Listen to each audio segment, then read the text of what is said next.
Today, I'd like you to turn with me to Numbers chapter 22 to 24. Mahaba po ang ating mensahe ngayon. Hindi po natin babasahin yung buong kabanata ng Numbers 22 to 24. And I will just tell you the story as we go along. And alam nyo, we are on the third year of this pandemic, and I was longing for a prophetic voice sa ating Christian community. And I was longing na somebody would speak up and a unified voice among the believers today. What do we hope for this year? Hindi na yata naubos ang variant na dumarating. Actually, there was one scientist that said that we are in the age of pandemics. And the pandemic is here to stay, sabi nila. And para yatang gano'n na nga dahil katatapos lang na we are facing Omicron right now. And there is another variant na Omega naman.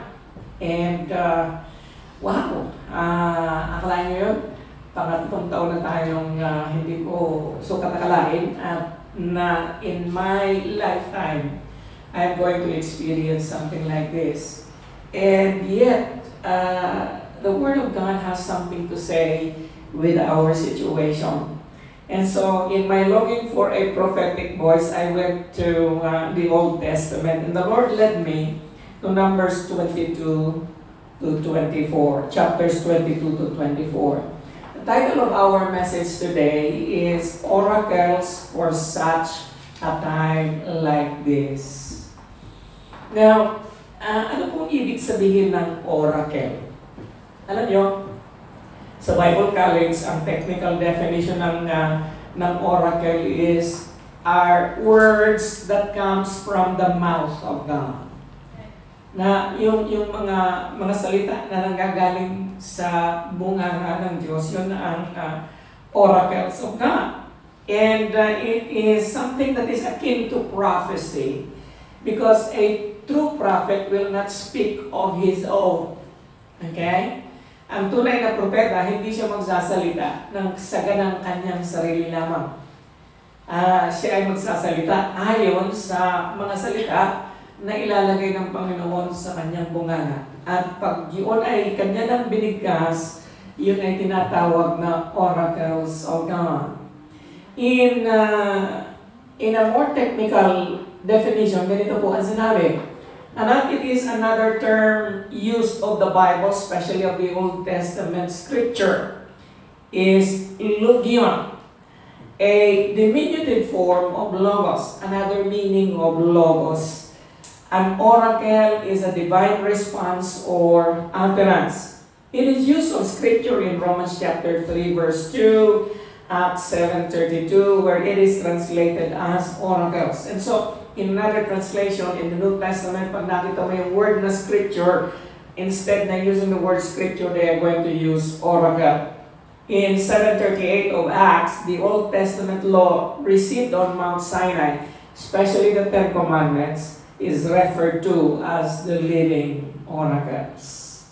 Now, in the Old Testament, and today, it is very unlikely that we are going to hear this oracle, and I pray that this is going to bring not only hope but inspiration to all of us to face 2022 with joy in our hearts, because the word of the Lord has a special word for each and every one of you this morning. Ang salita ng Panginoon ay mayroong word para sa atin. Mayroon siyang oracle para sa atin. Sa bawat isa sa atin. At ito ay manggagaling sa isang very unlikely source. And his name is Balaam. Okay? Now, alam nyo, si Balaam is no saint. Balaam in the Old Testament is considered as a prophet. Di naman siya false prophet. Kaya lang wicked prophet siya. Okay?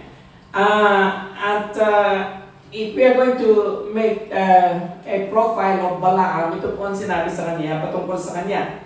It is significant that Balaam is referred to as a soothsayer. Ano yung ibig sabihin ng soothsayer? Another term is diviner. Hindi naman siya magkukulang, but he has the gift of looking into the future. Meron siyang gift. Okay?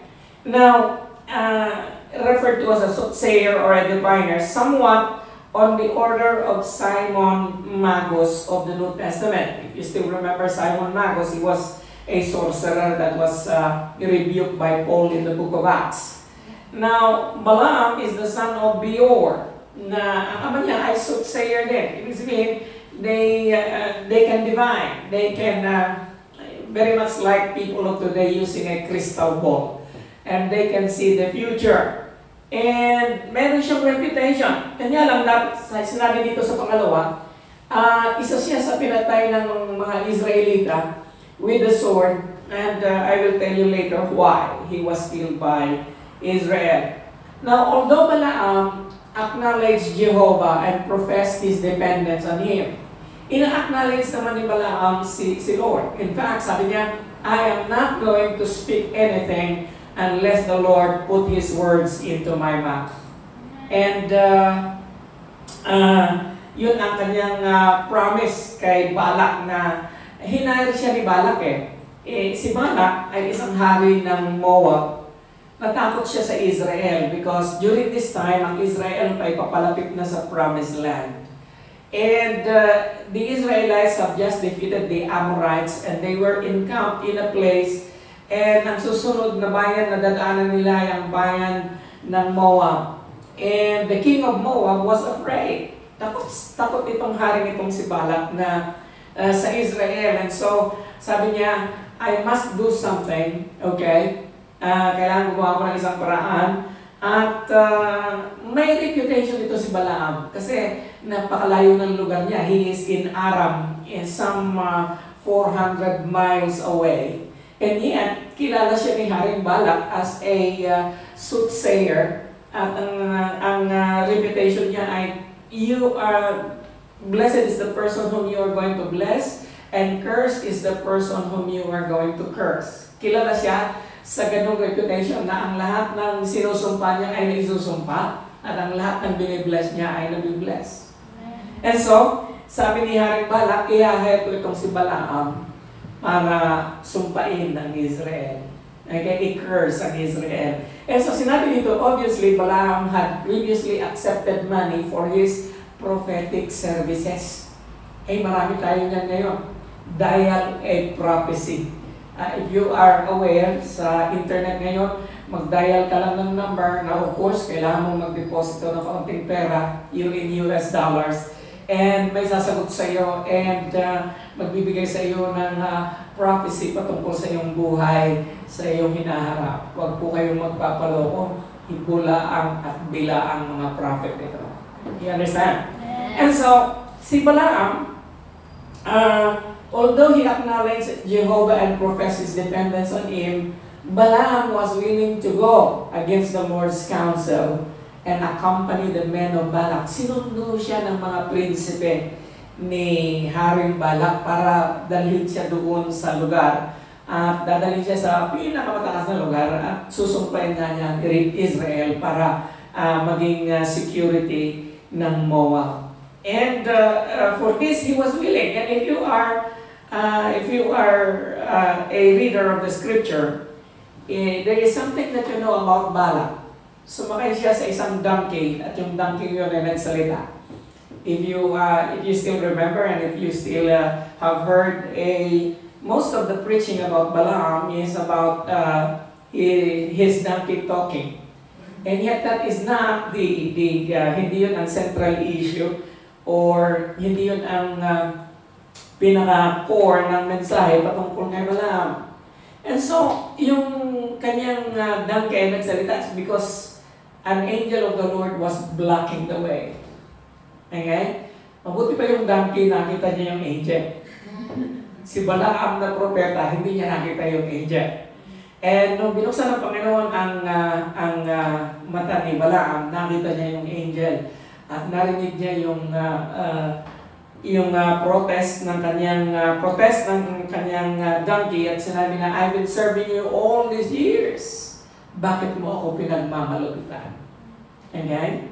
And so, bago nagtuloy si Balaam, sabi ni Lord sa kanya, okay, papayagan kitang mag-prophesy, papayagan kitang magsabi ng oracle para sa Israel, ngunit wala kang babanggitin kundi ang ilalagay kong mga words sa iyong mga labi.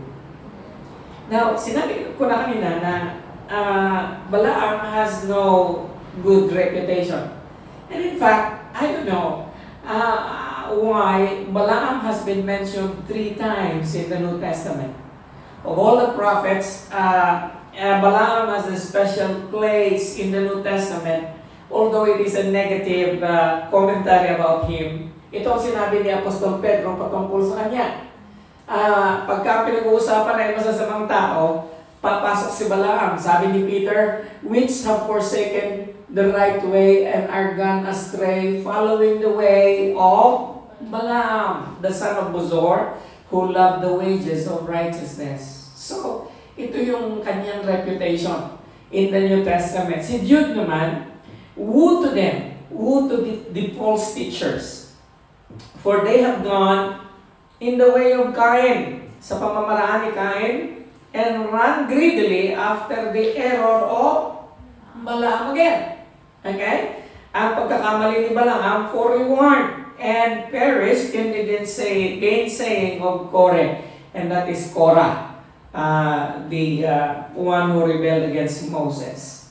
And lastly but not the least, in the book of Revelation, makikita natin sa book of Revelation, merong tinatawag na doktrina ni Balaam. At ang church ng Pergamos ay the Lord rebuked the church in Pergamos by saying, I have few things against you, because you have there, nung marami sa inyo, diyan sa church na yan, who hold to the doctrine of Balaam, who taught Balak to put a stumbling block before the children of Israel, to eat things sacrificed to idols, and to commit sexual immorality.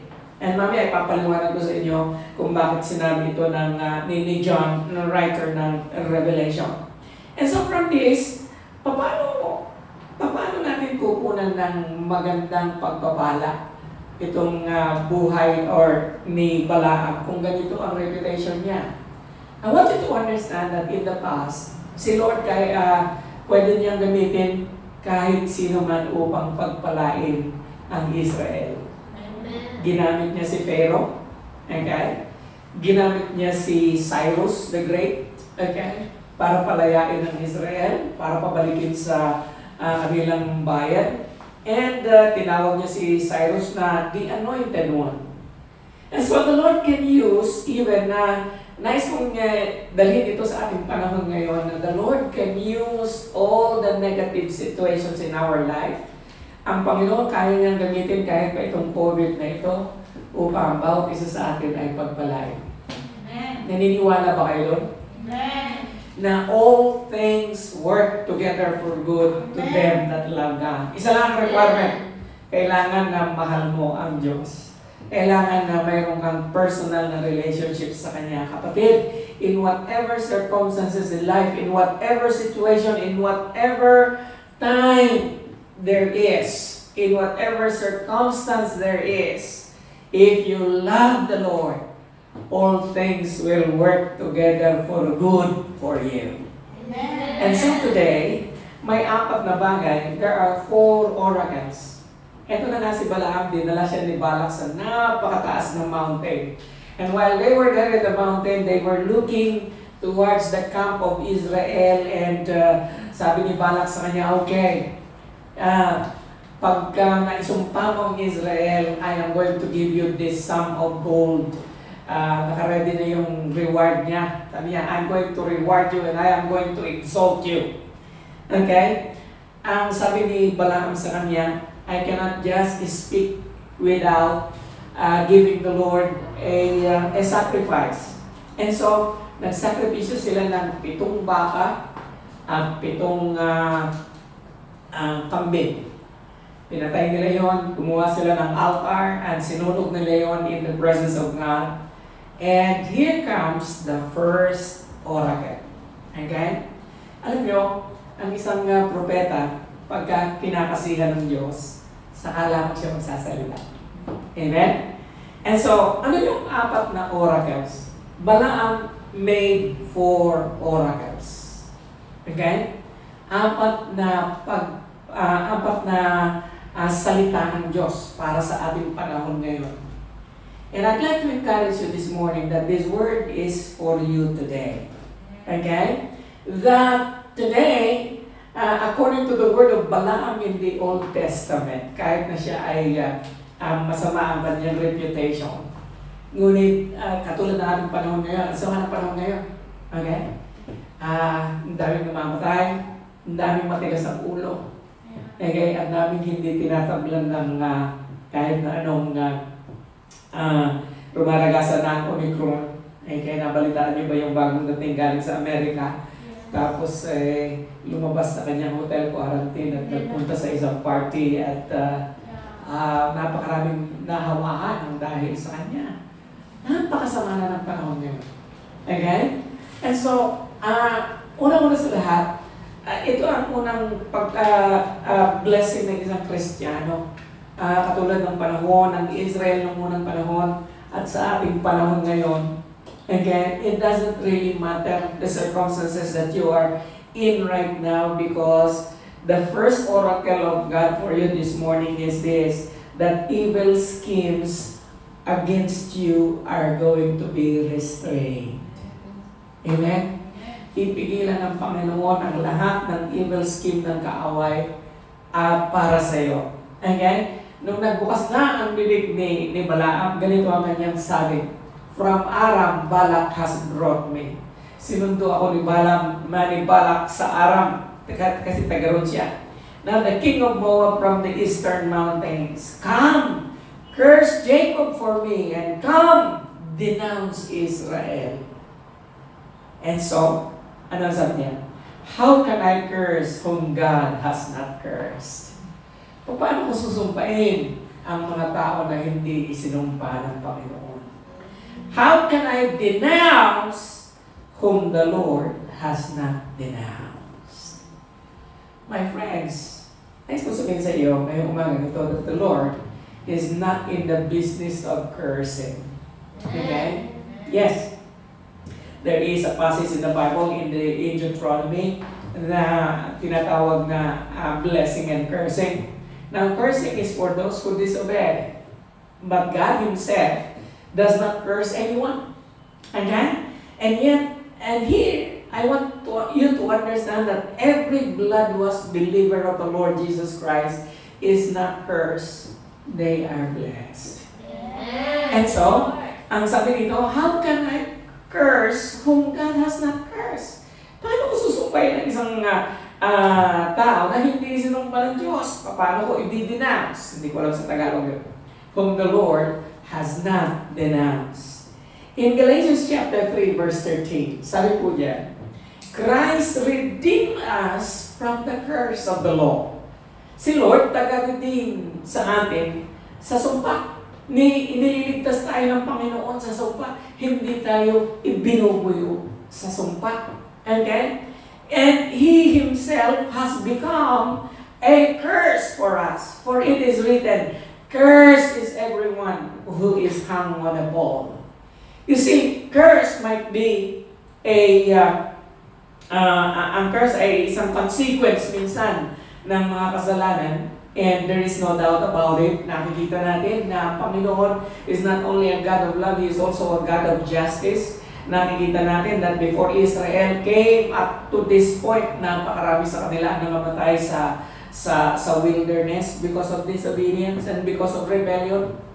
But my friends, it is already even at this point in time, lalong-lalo na sa ating panahon ngayon, ikaw na nananampalataya sa Panginoon, ikaw na mayroong personal relationship with Jesus Christ, you are considered blessed. You are not cursed. Amen. Hallelujah. Now, every now and then I used to tell you that we need to renounce the curse that was that we inherited from our forefathers, yung tinatawag na generational curse. I also believe in that, and there is a lot of scriptures that will validate generational curse, and yet those generational curse are we can reverse that. You can reverse that by your faith in the Lord. Nang dahil sa iyong pananampalataya sa Panginoon, ang curse na yun ay nare-reverse. Hallelujah. Napuputol yung curse na yun. Pagdating sa iyo, hanggang doon na lang ang curse na yun. Bakit? Natapos na siya. Bakit? You are covered by the blood of Jesus. Amen? Hallelujah. Isang bagay lang ang alam ko, may pangako ang Diyos. In Galatians chapter 3 verse 29, if you belong to Christ, then you are Abraham's seed, and you are heirs according to the promise. Amen. And the promises of God are blessings. Amen? Ang mga pangako ng Diyos ay mga pagpapala, hindi sumpa. Amen? And so therefore, you can face Satan like Balak. Si Balak ay ang Satanas natin ngayon.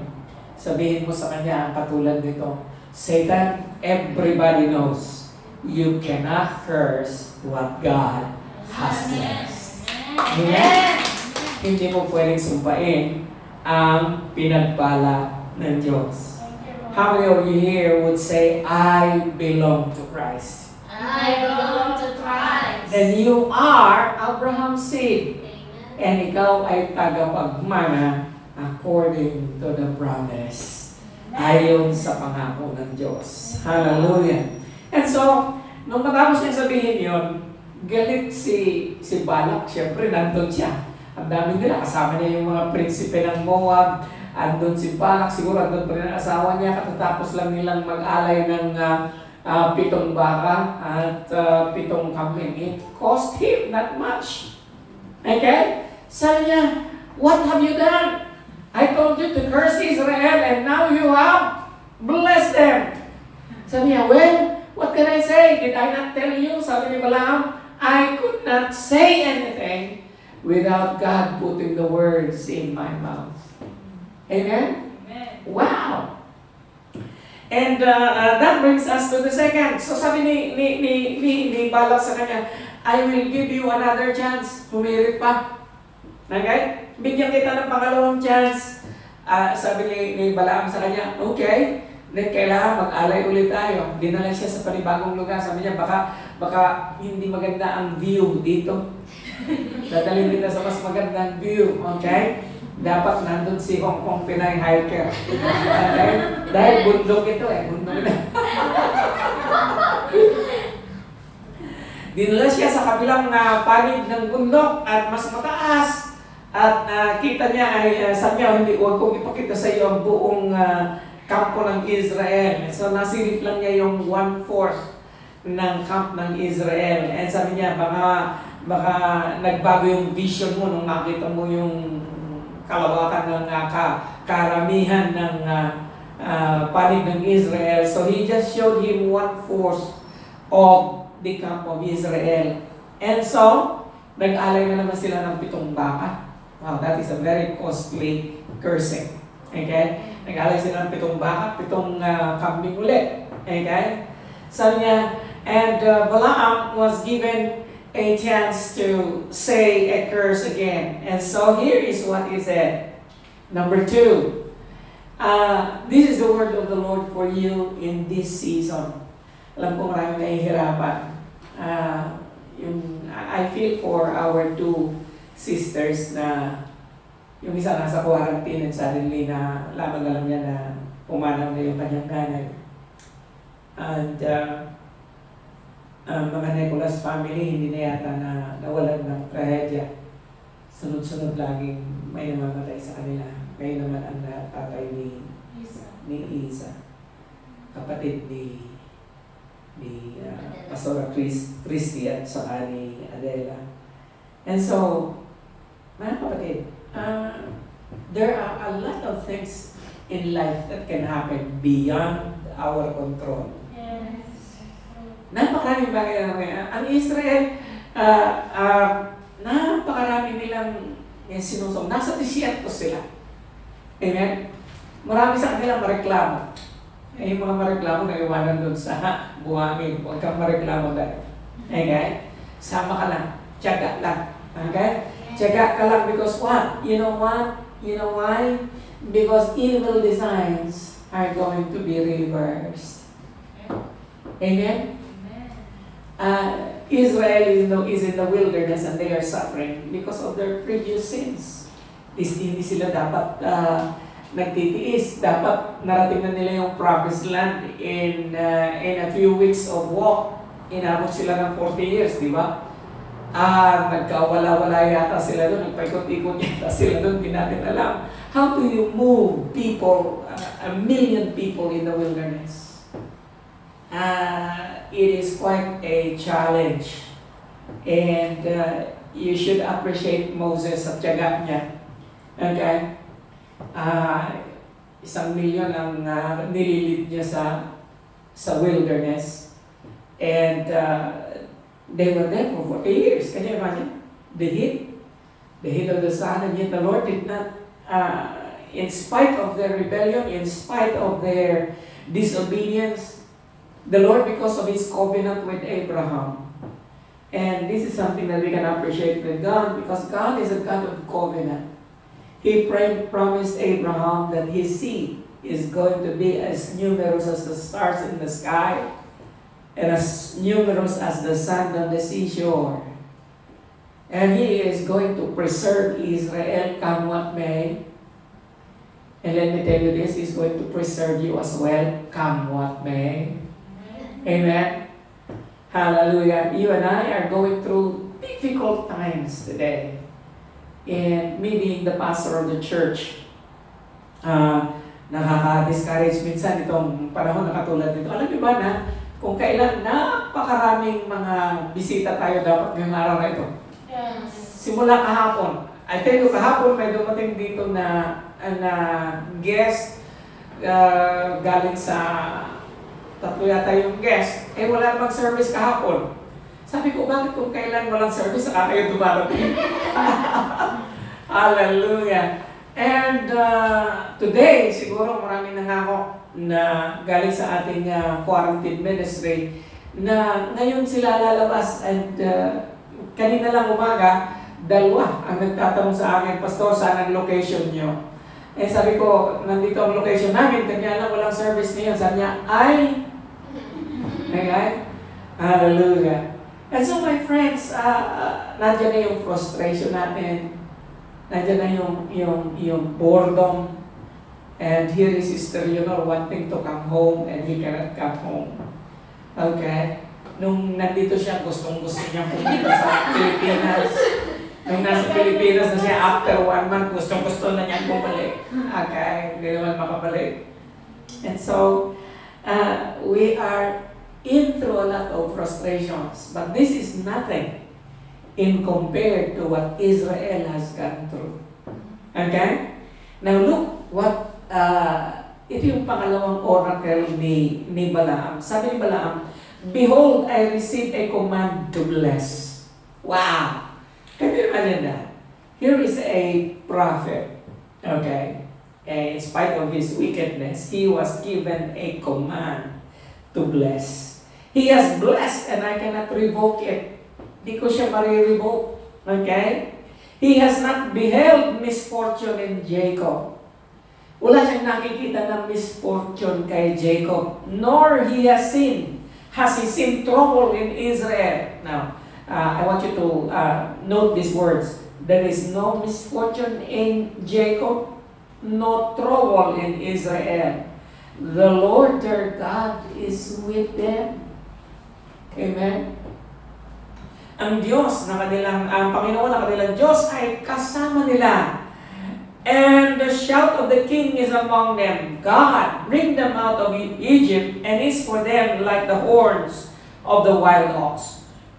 For there is no enchantment Walang enchantment or salamangka against Jacob. There is no divination nor sorcery against Israel. I remember a verse in the Old Testament that says, there is no weapon that is formed against you shall prosper. Amen? And so minsan nakakatakot, okay? May umuulang sa tabi mo sa NTR, COVID na. Okay? Mayroon lang na makita ka na umuubo, lumalayo na sa iyo ang tao. And yan, sabi dito, for there is no enchantment against Jacob, no divination against Israel. Now it shall be said of Jacob and Israel, what God has wrought, behold a people, as a lioness it rises up, and as a lion it lifts itself. It's that it does not lie down until it has devoured the prey and drunk the blood of the slain. Hallelujah. Minsan ang wording ng oracle or prophecy is beyond our understanding at the first reading, and yet it only tells us in the last line that Israel is going to be victorious. And I want to tell you, my friends, that you and I, tayo ang makabagong Israel. Amen? I am not saying that the Church of Jesus Christ is going to replace Israel. No. That is not my point. My point is, you and I are spiritual Jews. As God has promised a blessing to Israel as a nation today, God has promised a blessing. The blessings of Abraham are yours for the asking. Okay?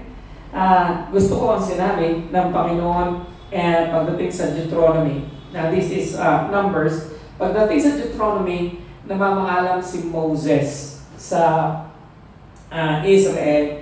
And one of his last words to Israel was this, but the Lord your God was not interested in listening to Balaam. The Lord your God turned that curse into a blessing because the Lord your God loves you. Now, I want you to notice this. The Lord your God was not interested in listening to Balaam. You know why? Isa lang ibig sabihin nito. Nag-i-struggle si Balaam whether to curse Israel or to bless Israel. You know why he is struggling? Wow! Na dala-dala kaya ni Balak yung isang bag ng gold. You understand? Hindi niya alam kung sasabihin niya eh. Kasi nga, hindi siya false prophet, but he is a wicked prophet. May mga ganun ba ngayon? Yes, there is. May mga tao ngayon na pinasihan ng Diyos, mayroon silang mga giftings, and yet they are not being used for the glory of God. It is being used for profit. Kaya nga yung mga prophet, maraming prophet ngayon, for profit. Okay? And so, sabi nga dito, the Lord, your God wasn't interested in listening to Balaam.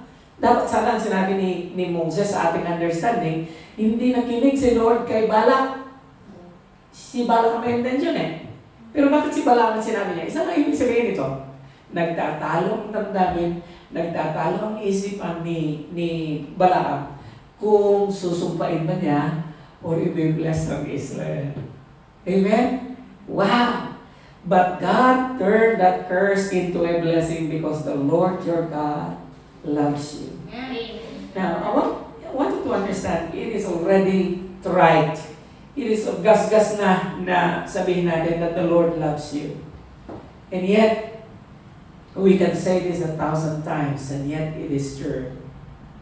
The Lord loves us by virtue of our faith in Jesus Christ. Amen? Somebody said, and I got this quote from the internet, of course, there is a hedge of protection around you that the enemy cannot cross. Amen? Kung alam mo lang, noon pa sana tayo namatay, noon pa sana tayo nasugatan, noon pa sana tayo nawasak ang ating buhay, ngunit hindi. Okay? Kung minsan nga nagtataka ako eh, Lord, buhay pa ako. Hallelujah. Lord, I'm still here. Okay? You know why? Because of that hedge of protection. Okay? Alam mo, ano ang probability na you're going to catch the virus? oh, there is a great probability that you will catch it. But you know what? More than your mask, more than your vaccination. And marami nagsasabi, hindi raw effective yung vaccination. Actually, it is effective, but short-lived lang siya.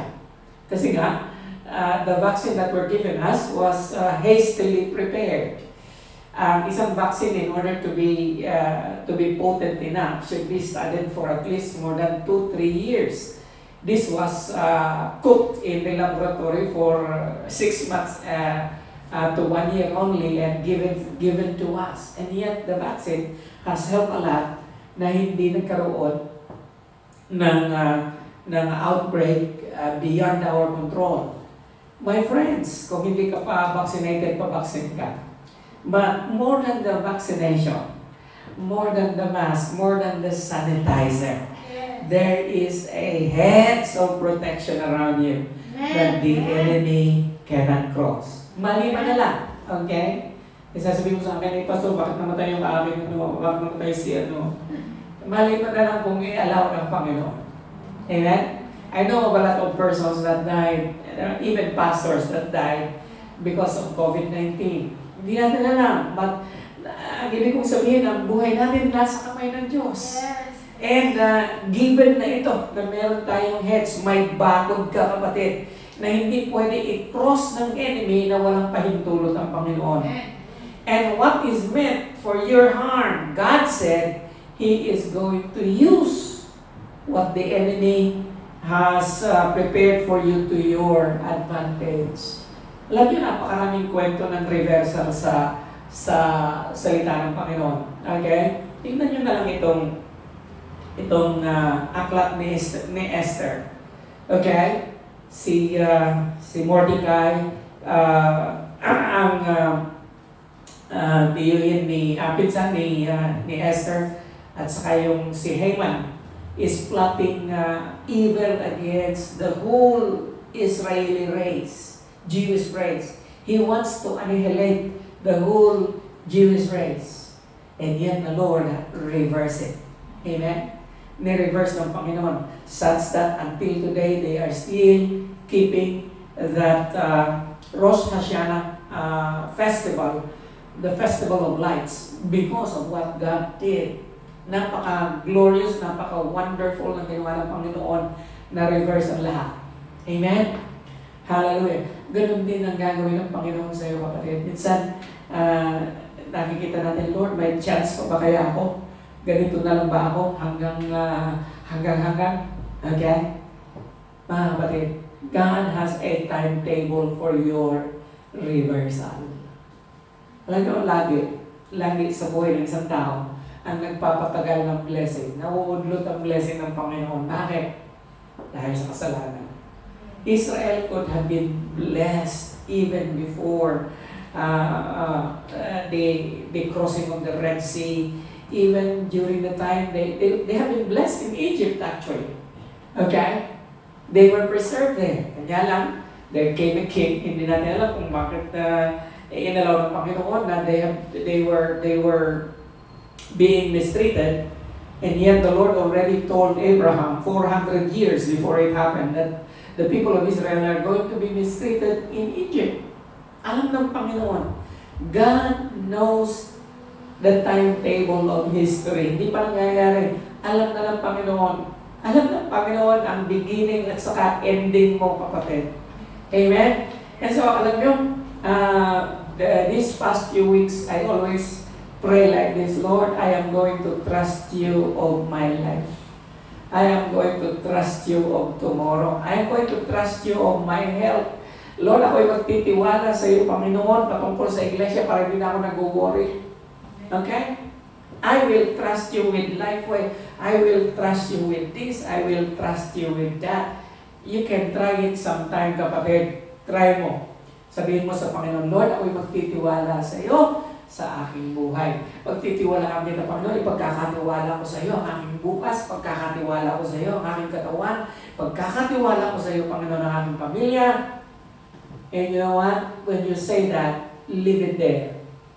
And God is going to do the rest. Amen. Amen? Hallelujah. Alam niyo, you are already destined for, sinabi nga natin nung nakaraang ilang linggo, sabi ko, you are already destined for greatness. You are already destined for blessing. Kanya lang, minsan kailangan mo siyang ipaglaban. Amen? Bakit? Kasi nga, bakit may verse pa na ganito? The armor of God, kung iintayin mo na lang. Hindi eh. Okay? You have to put on the armor of God so that you can take your stand against the devil's schemes. The devil has nothing for you. The devil has come to kill and destroy your life. If he will only have his way, he could have killed you already. Kaya lang pumipigil sa kanya ang heads ng Panginoon. Kanya lang, hindi lang heads ng Panginoon. There must be a synergy between you and God. Ipaglaban mo rin ang iyong pananampalataya. Amen? Hallelujah. Kaya nga may tinatawag na armor of God. And that, my friends, hallelujah. Gusto ko sinabi ni A.W. Tozer, sabi niya, if your Christian conversion did not reverse the direction of your life, the greatest reversal dapat is your life. Dapat na-reverse. Na-reverse ba? Hello? Kaya lang baka na-reverse ulit eh. Na-reverse na, tapos na-reverse ulit. Okay? If your Christian conversion did not reverse the direction of your life, if it did not transform it, then you are not converted at all. Okay? Paano mo malalaman na na-convert ka? Well, nagkaroon ng reversal ang buhay mo. You are simply, kasi kung walang reversal, you are simply a victim of the accept Jesus heresy. Okay? Hallelujah. Marami kong nagtatawag ng accept Jesus heresy. Ano yung ibig sabihin nun? Basta pinatanggap ko na siya sa Panginoon. Okay? Mga kapatid, the real testimony of conversion is reversal and transformation of life. Amen? Hanggang hindi nangyayari yun, there is no conversion. You understand?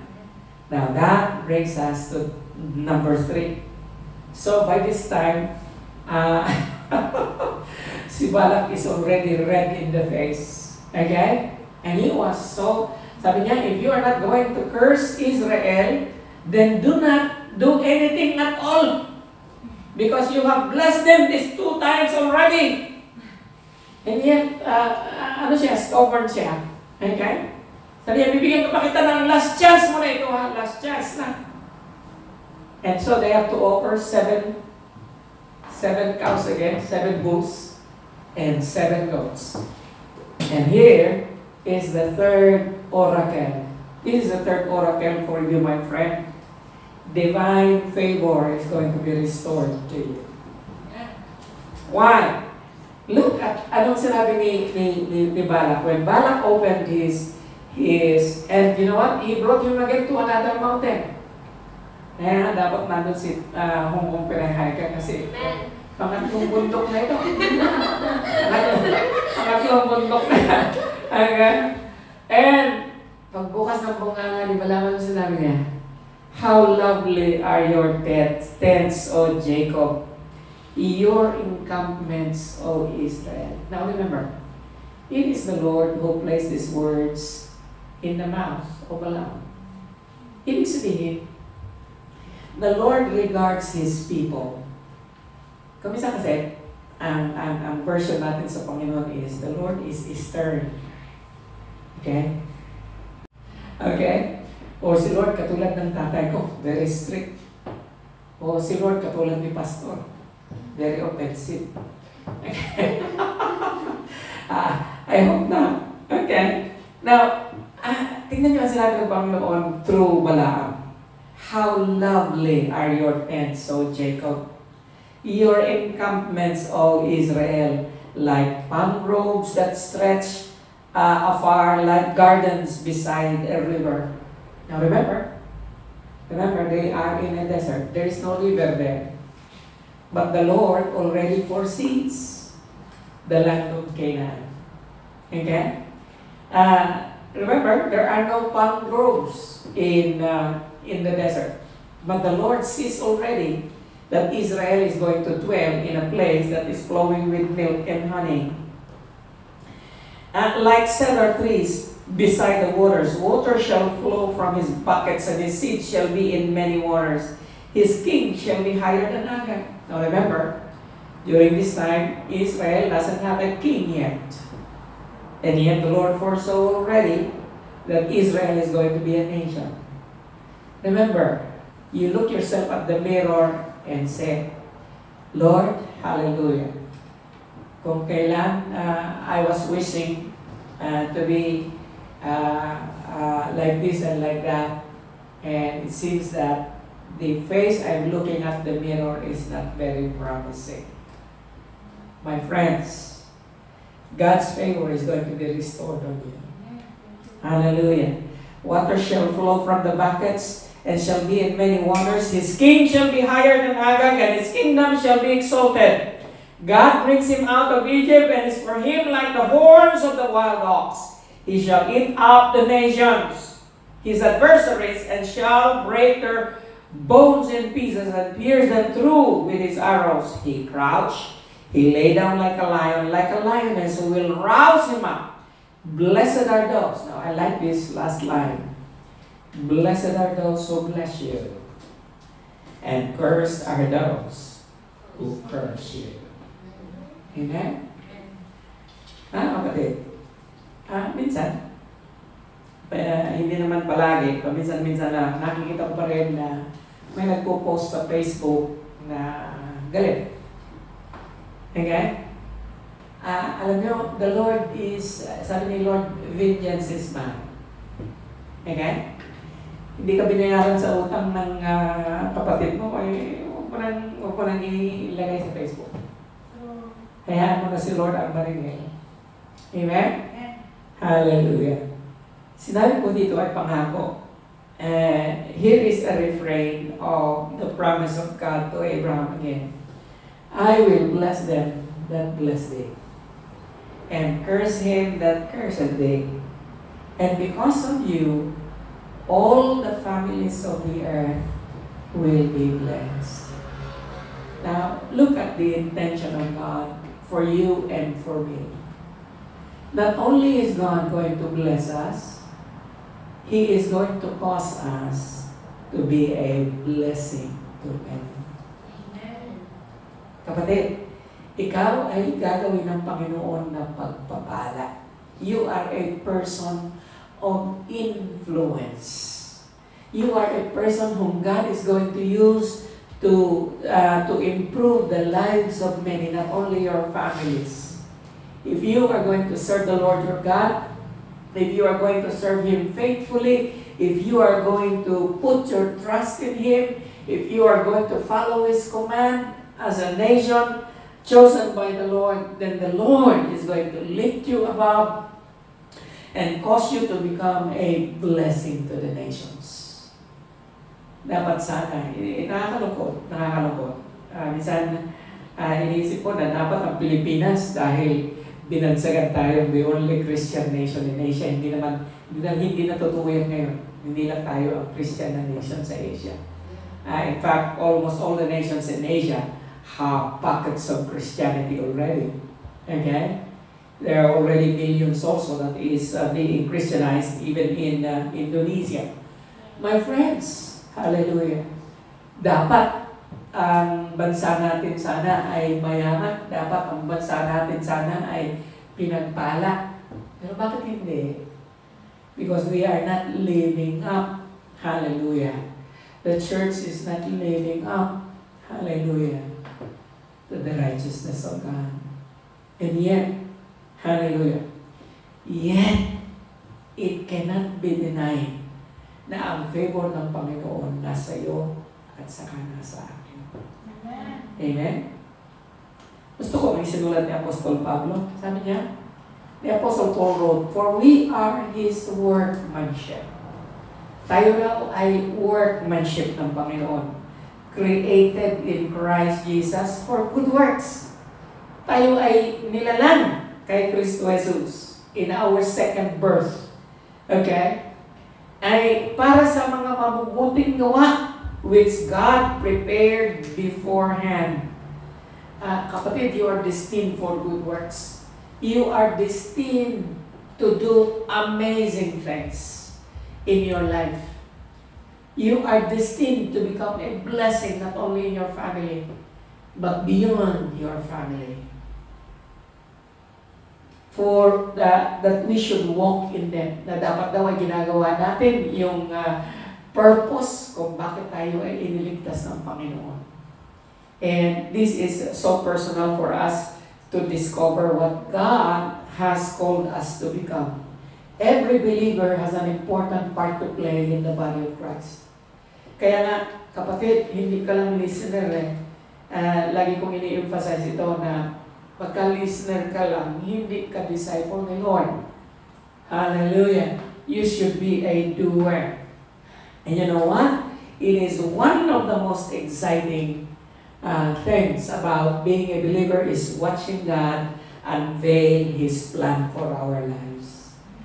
You know, I just turned 60 last November, and I said, Lord, what is in it for me? Hallelujah. Ano ang kasunod nito? I'm already planning, Lord, what can I do in the next 10 years? Amen? I don't want to waste my time. Hindi ko gusto na pagdating ko ng 70, pagsisisihan ko ang 10 taong nagdaan na walang nangyari. Hallelujah. Amen? Hallelujah. I want to become your ambassador. I want to become your instrument for your glory. Para sa glory ng Panginoon. Hallelujah. Praise the Lord. The last one, another verse here, 1 Peter 2:9. We have read this already last Sunday. But you are a chosen people, a royal priesthood, a holy nation, God's special possession, that you may declare the praises of Him who has called you out of darkness into His marvelous light. Ito na yung purpose ng Panginoon, and it is being repeated over and over again. The Lord's favor is upon you because you are His royal priesthood. My friends, hallelujah. This is the third oracle. Pagkatapos ng third oracle, mababasa mo sa Numbers. Sinuntok ni Balaam yung kanyang kamay. Para bang ganito? Sa galit niya. Okay? Sabi niya, what have you done? You have blessed Israel these 3 times. The Lord your God has prevented you from being rewarded. So hindi niya binigay yung bagong gold kay Balaam. Okay? Paalis na sana siya. Sabi naman si Balaam naman ngayon ang humirit, sabi niya, wait, I have one more oracle for you.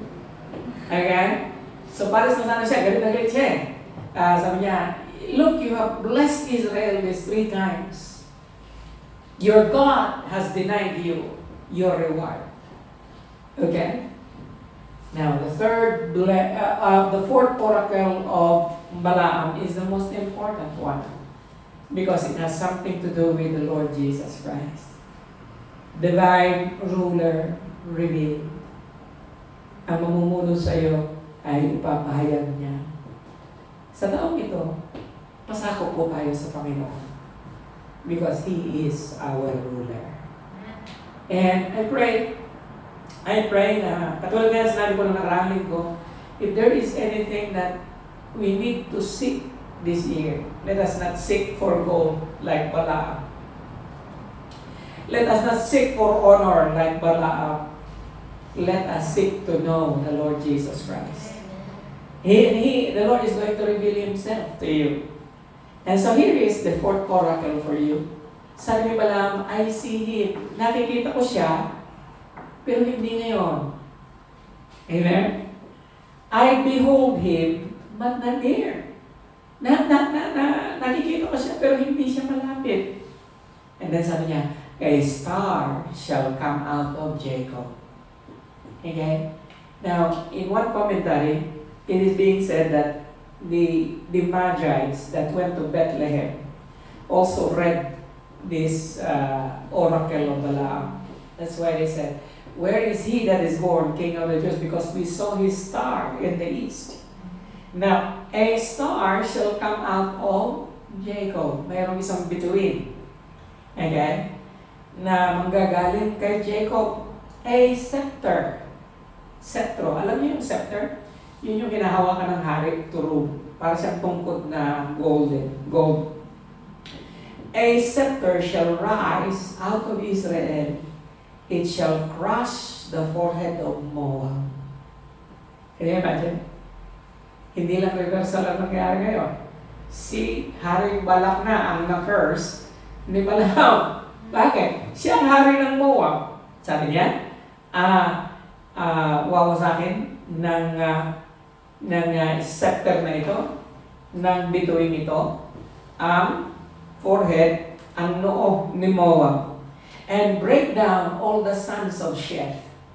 Edom shall be dispossessed. Now Edom is one of the surrounding nations.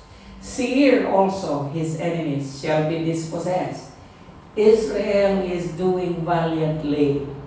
And one from Jacob shall exercise dominion and destroy the survivors of all these cities. Can you imagine that? A ruler is going to rise, and he is going to destroy all his enemies. My friends, how significant is this for you and for me today? Balaam is telling us in this generation, and that ruler has arrived already. For our information, he has arrived already 2,000 years ago, and yet he is still in the business of ruling our hearts and our minds. If we will allow this ruler not only to be revealed, but to rule our hearts and our minds, then we shall all be conquerors like him, to him that loved us. Hallelujah. See, Alistair Begg made this statement: we find Christ in all the scriptures. In the Old Testament, he is predicted. In the Gospels, he is revealed. In Acts, he is preached. In the Epistles, he is explained.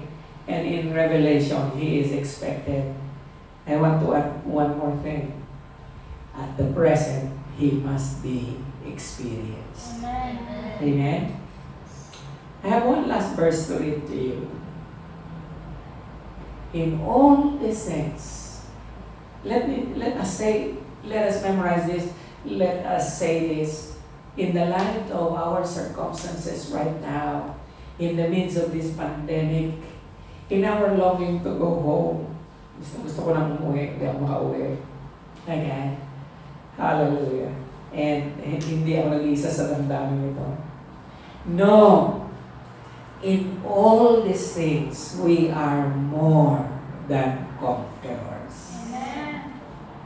Through Him, sa pamamagitan niya, na umibig sa atin. For I am convinced that neither death nor life, hallelujah, this is a word for you, mga kapatid na nawalan ng mahal sa buhay. This is a word of the Lord for you. I am convinced that neither death nor life, neither angels nor demons, neither this present nor the future nor any powers, neither height nor depth, nor anything else in all creation will be able to separate us from the love of God that is in Christ Jesus, our Lord, our Lord. My friends, this is the Lord's oracle for us today. That the curse of Satan is in our lives is restrained. The Lord is going to reverse it, and His favor is going to be restored, and the Lord is going to be revealed in our lives. This year, let it so happen, ngayong taon ito, na lahat ng sumpa ng kaaway, lahat ng scheme ng kaaway sa atin will be restrained. Lahat ng binabalak ng diablo, lahat ng binabalak ng anuman is going to be restrained. Amen? And then, ang favor of the Lord is going to be restored. At lahat ng ating mga bagay natin pinahihirapan, mga kahirapan, is going to be reversed. You are in for a reversal. Just wait. Amen? May binabalak ang Panginoon sa iyo, at ang binabalak ng Panginoon sa iyo ay hindi masama. Ang binabalak ng Panginoon para sa iyo ay laging kabutihan. Amen? There is only one thing that we need to do. We need to love the Lord. We need to embrace Him. We need to have a personal relationship with Him. We need to restore our walk with Him. We need to restore our faith. We need to restore intimacy with God. We need to restore the disciplines that God is asking us to do. Then, and only then, that the ruler of the universe is going to be revealed to us this year. My friends, this is the oracle of the Lord for such a time like this. Thank you, Lord. Tayo po lahat ay manalangin. Ikaw na nakikinig sa akin dyan sa kung sino ka man. Tayo po ay manalangin. And if you know in your heart the Lord has spoken to you, marahil ay hindi ka nagtatapat sa Kanya, marahil ay katulad ka ng Israel. Hallelujah. Kapatid, sa ating hindi pagiging matapat, ang Diyos ay matapat. Dahil kung malaman mo na magpahinga ngayon, ay mahal na mahal ka pa rin ng Panginoon. At isa lang ang nais ng Panginoon na magbalik loob ka sa Kanya. Hallelujah. Gagawa ang Panginoon ng isang magandang bagay para sa iyo. Gagamitin niya kahit na si Balaam para ma-inspire ka. Gagamitin niya kahit sino man. Ang katayuan mo sa buhay, ang employer mo, ang lahat ng bagay gagamitin ng Panginoon para ma-restore ka sa Kanya. Dahil nais ng Panginoon na ang favor niya ay nasa iyo, nais ng Panginoon na ipahayag niya ang kabutihan niya para sa iyo. And this is the oracle of the Lord for you.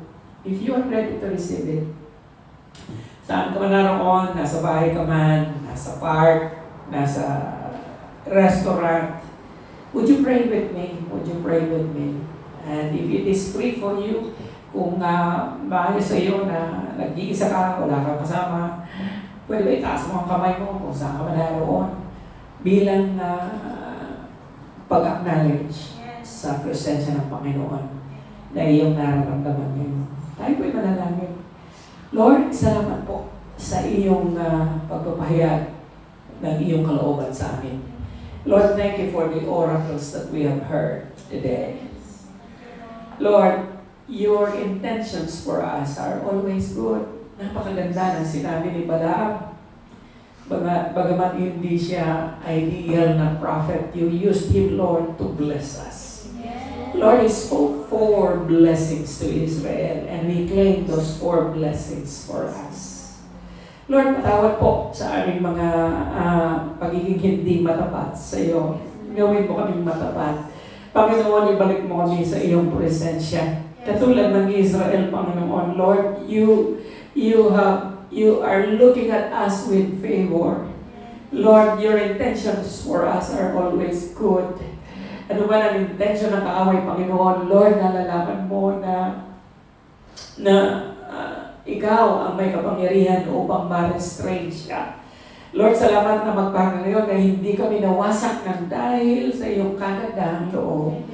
Lord, nandito kami, hindi kami dinapuan ng COVID-19 ng dahil sa iyong kabutihang loob. Lord, patawad po. Patawad po, ibalik mo kami, Panginoon, sa iyong pangangalaga. Ibalik mo kami, Panginoon, sa iyong presensya. Ibalik mo kami, Panginoon, sa iyong kaharian. At ibalik mo kami, Panginoon, sa aming paglilingkod sa iyo. Lord, salamat po sa ginagawa mo sa buhay ng bawat isa. Salamat sa blessing na dalangin ko, Panginoon, ng aming mga kapatid na nawala ng kanilang mga mahal sa buhay. Lord, dalangin ko, kalamayin mo ang loob nila, bigyan mo sila ng kalakasan. Lord, si Isa, Panginoon, si Mayan, Lord, si Jacqueline, ganun din si Adela, Panginoon. Salamat sa favor mo. Salamat, Panginoon, sa pag-aliw mo sa kanila, Panginoon, sa kanilang kapigatian at pagdadalamhati sa mga panahon ito. Salamat, Lord. Salamat, Lord. Salamat sa plano mo sa aming buhay. Salamat sa ginagawa mo. At salamat sa pagkilos mo sa lahat na aming mga ginagawa. Ikaw ay nasa aming likod at nasa aming harapan. Sa iyo ay pinagkakatiwala ang aming mga buhay. Sa ngalan ng Ama, ng Anak at ng Banal na Espiritu Santo at ang lahat ay magsabi na Amen. Magandang umaga po sa inyong lahat. Salamat.